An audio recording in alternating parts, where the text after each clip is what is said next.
हमारे साथ अदिति जी है, जिन्होंने आज बिहार में कॉमर्स में टॉप की है और अपने परिवार का नाम रोशन किया, लड़कियों को मोटिवेशन दिया है। बहुत बहुत स्वागत है आपका हमारे channel. Thank you so much.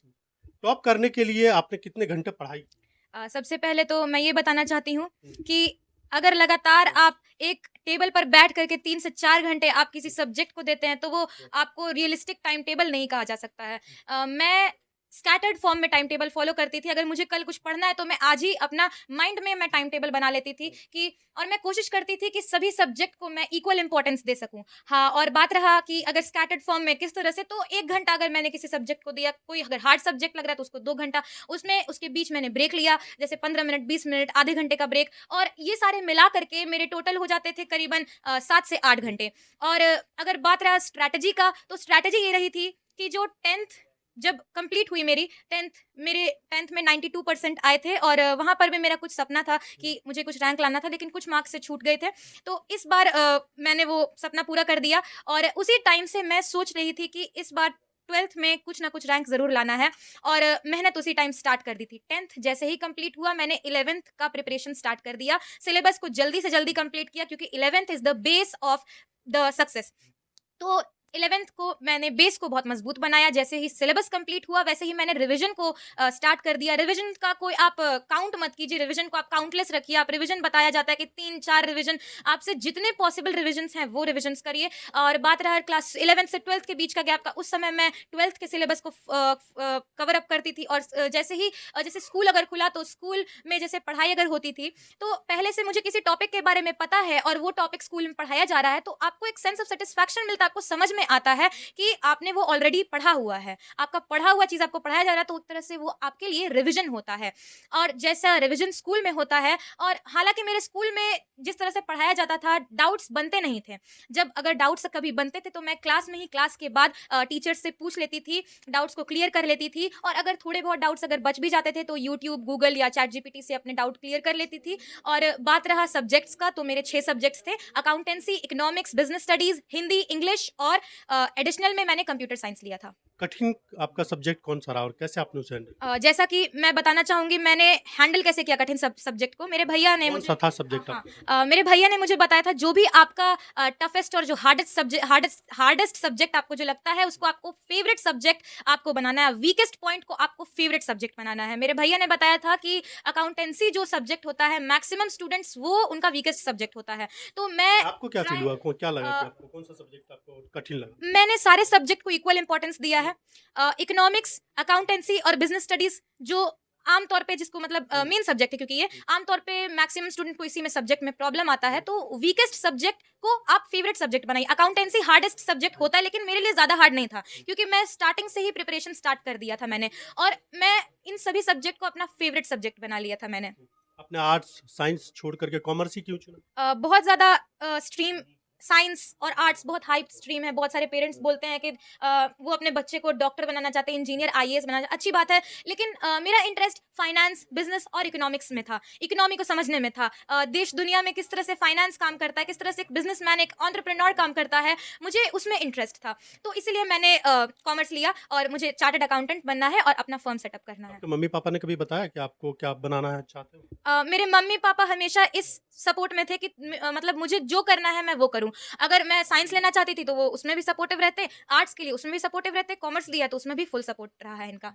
Self study किया आपने या कोचिंग ली है? कोचिंग नहीं है, कोचिंग बिल्कुल नहीं है। जो भी जितना भी मैं क्रेडिट है, वो सारा सेल्फ स्टडी, और जो भी स्कूल है, स्कूल का जो एजुकेशन है, उस पर देना चाहती हूँ। और बात रहा कि अगर कोचिंग बहुत सारे स्टूडेंट लेते हैं ये सोच करके कि कोचिंग बेनिफिशियल है। कोचिंग मेरे लिए एक तरह से, मेरे जैसे स्टूडेंट के लिए जो सेल्फ स्टडी को फोकस्ड रखते हैं, उनके लिए वेस्ट ऑफ टाइम है। जो बच्चे अगर स्कूल में ही ध्यान नहीं दे पा रहे, स्कूल होने के बावजूद अगर आप कोचिंग कर रहे हैं, तो आप सच में वेस्टेज ऑफ टाइम कर रहे हैं। क्योंकि स्कूल में, कोई भी स्कूल रहे, आपको इस तरह से पढ़ा दिया जाता है कि आपको वो जो कॉन्सेप्ट है वो समझ में आ जाता है। बहुत सारे लोग स्कूल को ब्लेम करते हैं कि स्कूल बहुत बुरे ढंग से पढ़ाया जाता है। मुझे ऐसा नहीं लगता है। बच्चा चाहे किसी भी स्कूल में पढ़े, स्कूल जो है बहुत अच्छे से पढ़ाता है। इतना वो कोशिश कर देता है कि जो बच्चा है वो उसके बात को समझ सके। और इस हिसाब से लोग कोचिंग की तरफ जाते हैं, तो कोचिंग की तरफ वो अट्रैक्ट होते हैं। तो मुझे लगता है कोचिंग मेरे जैसे स्टूडेंट के लिए एक वेस्टेज है।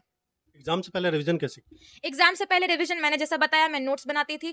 कुछ नोट्स मैं पढ़ने के लिए जैसे कि बड़े-बड़े नोट्स बनाती थी, कुछ ज़्यादा एक्सप्लेन टॉपिक्स की, और मैं एग्जाम से पहले मैं एकदम छोटे-छोटे शॉर्ट नोट्स बनाती थी। उसमें जैसे अब मैंने जैसा बताया कि छोटे-छोटे जैसे टॉपिक्स हो गए, अब जैसे कुछ मैंने ट्रिक्स बनाया, नेमोनिक ट्रिक बनाया, अब जैसे मैनेजमेंट के फंक्शंस हो गए, प्लानिंग, ऑर्गेनाइजिंग, स्टाफिंग, डायरेक्टिंग और कंट्रोलिंग, तो उसका मैंने ट्रिक बना दिया पॉसडीसी। उसी तरह से जो भी चैप्टर है आपका 2 बुक्स होता है बिज़नेस स्टडीज़ में, उसी तरह से अकाउंटेंसी में 3 बुक और इकोनॉमिक्स में 2, उस तरह से मैं हर सब्जेक्ट को इक्वल इंपॉर्टेंस देकर के कंसिस्टेंसी मेंटेन करने का कोशिश की हूँ। नोट्स बनाने के लिए आपने कोई सोशल मीडिया का भी सहारा लिया? सोशल मीडिया गूगल का का? गूगल वगैरह का बहुत लीस्ट यूज़ किया है, क्योंकि बुक्स में इतने अच्छे तरह से एनसीईआरटी और जो जो भी बुक्स मतलब मुझे मिले, उस बुक्स में इस तरह से मतलब बता दिया जाता था, मतलब इस तरह से प्रेजेंटेबल मैं बना देती थी उसे। तो जैसे अगर कोई टॉपिक है तो उस टॉपिक का मैंने एक नाम ले लिया, उसका पहला अल्फ़ाबेट का, और उसी तरह से सारे के पहले अल्फ़ाबेट या फिर जो ज़्यादा इंपॉर्टेंट है उसमें अल्फ़ाबेट उसको ले लिया, उसका नेमोनिक ट्रिक बना दिया, और उस नेमोनिक ट्रिक से मैं उस पूरे के पूरे पॉइंट्स को याद कर लेती थी, क्योंकि आप जानते हैं हेनरी फ्यूल का जैसे अगर 14 प्रिंसिपल्स है तो वो याद करना बहुत ही ज़्यादा इम्पॉसिबल सा है। लेकिन उसका नेमोनिक और ट्रिक बनाने से, एक-एक वर्ड याद करने से आप ईज़ी हो जाता है, और अगर क्वेश्चन्स आते हैं एग्ज़ाम्स में, तो आपका एक जो टॉपिक है उस वर्ड को, उस पर्टिकुलर टॉपिक को देख करके आप उस पूरे के पूरे टॉपिक के बारे में लिख सकते हैं। सवाल ये नहीं था, सोशल मीडिया का सहारा लिया या ऑनलाइन गूगल का सहारा लिया? नहीं, बहुत कम, मतलब हल्के-फुल्के डाउट्स के लिए। डाउट्स ज़्यादातर स्कूल में ही क्लियर हो जाते थे, डाउट्स कभी बनते ही नहीं थे, इस तरह से हमें पढ़ाया जाता था और इस तरह से मैं प्रिपेयर करती थी सेल्फ स्टडी वगैरह से। तो जितने भी मतलब मैक्सिमम अगर 1-2 डाउट्स रहते भी थे, तो वो मैं स्कूल में क्लियर कर देती थी। हालाँकि अगर स्कूल में छुट्टी है या फिर अगर मैं पढ़ाई कर रही हूँ, उस बीच स्कूल में अगर छुट्टी है, कुछ फंक्शंस वगैरह हैं, नहीं टीचर्स अवेलेबल हैं, तो मैं गूगल वगैरह, यूट्यूब पर अपना डाउट क्लियर कर लेती थी। आपके परिवार का आपके साथ कितना समर्थन था? परिवार का तो पूरा का पूरा समर्थन रहा, मम्मी-पापा, मेरे भैया, और इनका गाइडेंस, इनका मोटिवेशन बहुत ज़्यादा सपोर्टिव था। Thank you so much. Exam का एक्सपीरियंस कैसा रहा आपका? एग्ज़ाम मेरा बहुत अच्छा गया था। हुँ। मैं एग्ज़ाम देकर के मतलब मैं डेली जब एग्ज़ाम देकर के आती थी, उस एग्ज़ाम के बारे में मैं बताती थी। मेरे भैया को, मेरी मम्मी को, मेरे पापा को मैं बताती थी कि ये क्वेश्चन का मैंने इतने अच्छे से, और इकोनॉमिक्स में मैंने बहुत सारे चार्ट्स और डायग्राम्स बनाए हैं। अब जैसे अगर लॉ ऑफ डिमांड है, तो लॉ ऑफ डिमांड में आप एक ग्राफ बना दें और उससे आप एक मतलब जो डायग्राम रहता है वो आप प्रेज़ेंटेबल रखिए। तो कॉपी को मैंने मैक्सिमम टू मैक्सिमम मैंने प्रेज़ेंटेबल रखा है। जितने भी पॉइंट्स के अगर क्वेश्चन्स आ गए, तो मैंने एक चार्ट के फॉर्म में बना दिया। अगर जैसे फंक्शंस ऑफ मैनेजमेंट है, तो मैनेजमेंट मैंने पहले लिखा, उसके बाद मैंने नीचे फंक्शंस लिख दिए हैं। उस फंक्शंस को मैंने एक चार्ट के फॉर्म में कॉपी में लिखा। उसके बाद उस फंक्शंस को मैं एक्सप्लेन भी की हूँ कॉपी में, और उसको एक्सप्लेन करके मैंने बहुत मतलब राइटिंग भी अच्छी होनी चाहिए, तो राइटिंग भी अच्छी थी, और प्रेज़ेंटेबल रखा है। अब जितने भी सब्जेक्ट्स रहते हैं, चाहे इकोनॉमिक्स हो, बिज़नेस स्टडीज़ हो, अकाउंटेंसी, हिंदी, इंग्लिश, और कंप्यूटर साइंस मेरा एडिशनल सब्जेक्ट था। तो मैक्सिमम टू मैक्सिमम मैंने प्रेज़ेंटेबल रखने का कोशिश किया है। तो एक वो भी इम्पोर्टेंट है, आपका अगर कॉपी अच्छा जाता है, आपका टॉपर वेरिफिकेशन अच्छा जाता है, तो आप उम्मीद कर सकते हैं। आपके पीछे जो स्टूडेंट है, जो आने वाले समय में एग्जाम देंगे, क्या टिप्स देंगे आप? सबसे पहले तो बेस इम्पोर्टेंट है। क्लास 11th का बेस आपको मजबूत बनाना है। जैसा कि मैंने बताया कि 11th का प्रिपरेशन मैं 10th कंप्लीट होने के साथ ही मैं स्टार्ट कर दी थी। वैसे ही मैं अपने जूनियर्स को भी बताना चाहती हूँ कि अगर आप इस पोज़ीशन पे आना चाहते हैं, तो ये कोई बहुत ही ज़्यादा मुश्किल काम नहीं है। ये आप अगर कंसिस्टेंसी मेंटेन करते हैं, और अगर आप चाह लें, आपके अंदर वो पोटेंशियल है और आपके पास सही गाइडेंस है और मोटिवेटर्स हैं आपके अराउंड, मेरे अराउंड बहुत मोटिवेटर्स थे, तो आप ज़रूर अचीव कर सकते हैं वो। अगर आपका बेस मजबूत नहीं है, तो आप पहले बेस को मजबूत कीजिए। स्कूल में, क्लास में जो भी पढ़ाया जाता है, टीचर्स की बातों को आप ध्यान से सुनिए। क्लास में बहुत लोग बात करते हैं, तो आप मत बात करिए। आपको जैसे समझ में नहीं आता है, बहुत सारे लोग टीचर्स को ब्लेम करते हैं, टीचर्स के पढ़ाने के तरीके को ब्लेम करते हैं। मैं ये कहती हूँ कि टीचर्स, गुरु का अर्थ होता है अंधकार से प्रकाश की ओर ले जाने वाले व्यक्ति को कहा जाता है। तो आप इस तरह से नहीं बोल सकते कि टीचर बुरे ढंग से पढ़ाता है।